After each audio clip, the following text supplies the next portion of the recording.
বিসমিল্লাহির রহমানির রহিম। আমাদের অনলাইন শিক্ষা কার্যক্রমে আমরা রিভিশনমূলক যে ক্লাসটি করছি, এখানে রসায়ন বিজ্ঞানের পর্যায় সারণী অংশে পর্যায় সারণীর মূল ভিত্তি নিয়ে আলোচনা করছি। রুশ বিজ্ঞানী মেন্ডেলিভ যখন পর্যায় সারণী আমাদের কাছে উপস্থাপন করেন, তখন এই পর্যায় সারণীতে আবিষ্কৃত মৌলের সংখ্যা ছিল 63টা, কিন্তু উনি ওনার যে পর্যায় সারণী প্রস্তুত করেন সেখানে প্রায় 66টা ঘর থাকে। এগুলোকে উনি মূলত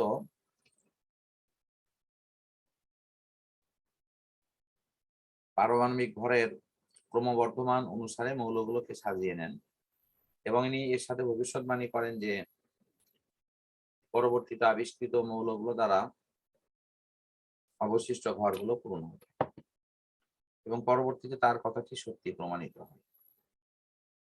এখন এই পারমাণবিক ভর ধরে মৌলগুলোকে সাজাতে গিয়ে আমাদের বেশ কিছু সমস্যার সম্মুখীন আমাদের হতে হয়।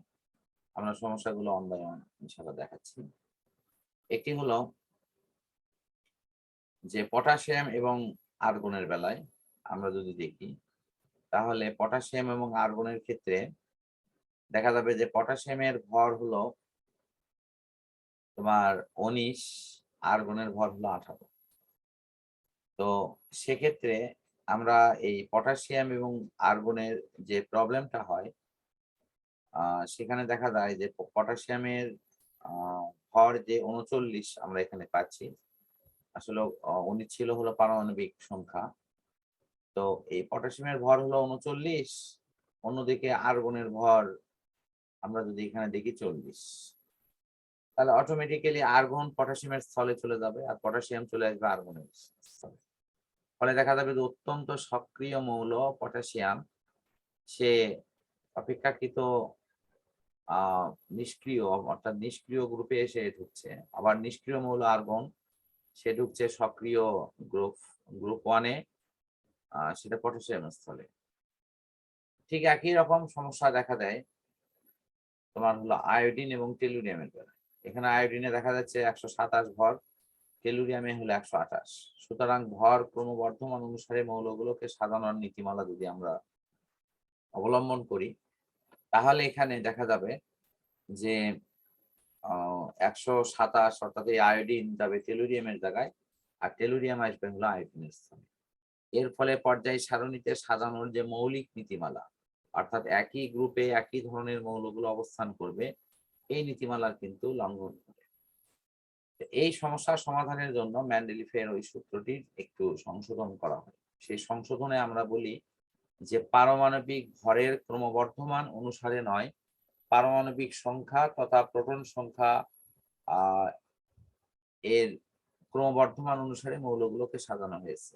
আমরা রাদারফোর্ড পরমাণু মডেল থেকে জানি যে একটি মৌলের প্রোটন সংখ্যা আর ইলেকট্রন সংখ্যা এই দুটি পরস্পর সমান, অর্থাৎ প্রোটন সংখ্যা ধরে মৌলগুলোকে সাজানোর অর্থই হচ্ছে সেটি ইলেকট্রন সংখ্যা ধরেই সাজানো হচ্ছে। এটার একটা এর পেছনে আরো কিছু সুনির্দিষ্ট কারণ আমরা উল্লেখ করতে পারি।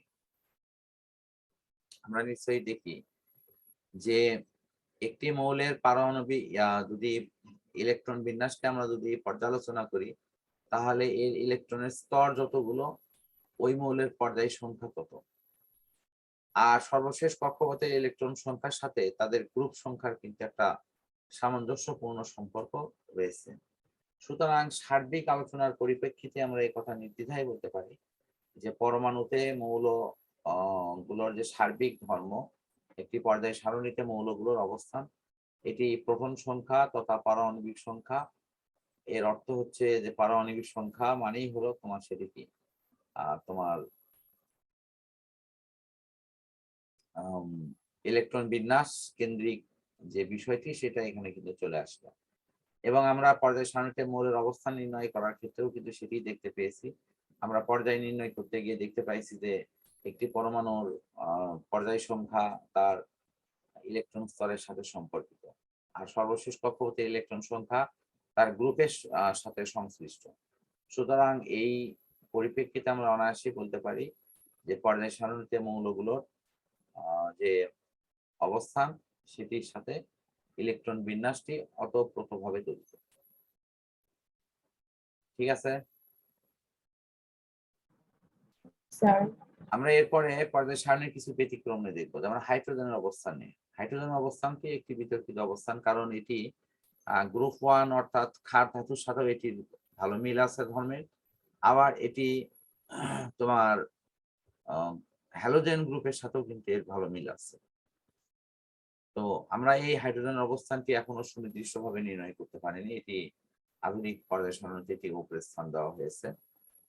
হিলিয়ামের অবস্থান এর ব্যাপারে আমাদের একটু এটা দেখতে হবে যে এখানে সর্বশেষ কক্ষপথে ইলেকট্রন আছে 2টি, তাহলে সেই হিসেবে তার কিন্তু গ্রুপ 2 তে অবস্থান করার কথা, কিন্তু যেহেতু এটি একটি নিষ্ক্রিয় মৌল, সে কারণের জন্য এটি কিন্তু গ্রুপ 2 তে অবস্থান না করে গ্রুপ 8 এ অবস্থান করছে। এবং অন্যান্য যে মৌলগুলো আছে আর্গন, ক্রিপ্টন, জেনন, রেডন, এদের সাথে এরা অবস্থান করে।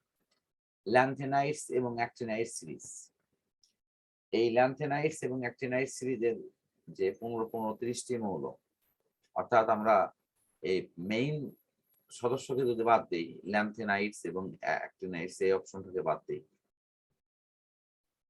তাহলেও আমাদের প্রায় 1428টি করে মৌল আমাদের এখানে রাখার সুস্থিত ব্যবস্থা আছে। এবং এর মাধ্যমে আমরা এখানে একটি সুন্দরভাবে এই মৌলগুলোকে সাজিয়ে নিয়ে আমাদের গ্রুপ তোমার হলো 3 পর্যায় সংখ্যা 6 এবং 7 এর যে সমস্যা সেটি কিন্তু সমাধান করা হয়েছে। তারপরে তোমার পর্যায় সারণীর যে পর্যায়বৃত্ত ধর্ম নিয়ে আমরা এর পরবর্তী সেশনে ইনশাআল্লাহ কথা